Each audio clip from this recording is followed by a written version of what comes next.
Welcome to the Salmon Runs YouTube. Enjoy the video. You start by melting chocolate and butter together because the smooth emulsion gives the lava center its flow. Once melted, remove from heat so the eggs won't scramble.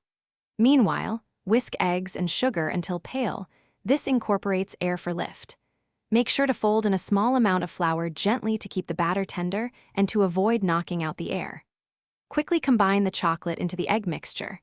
Aim for a homogeneous, glossy batter before spooning into prepared ramekins.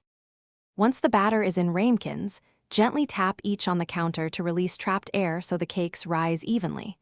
Place them in the preheated oven and set a timer.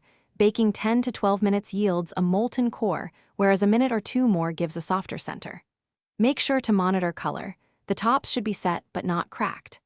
After baking, rest the cakes a minute to stabilize edges. Then invert carefully so the warm core stays intact and gives you that signature lava flow.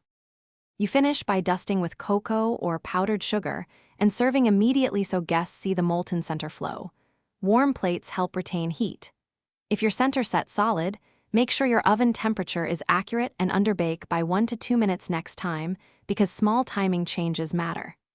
Conversely, if it's too liquid, increase bake time in 30-second increments or reduce butter slightly to firm the structure. Remember, small tweaks to time and fat content change texture.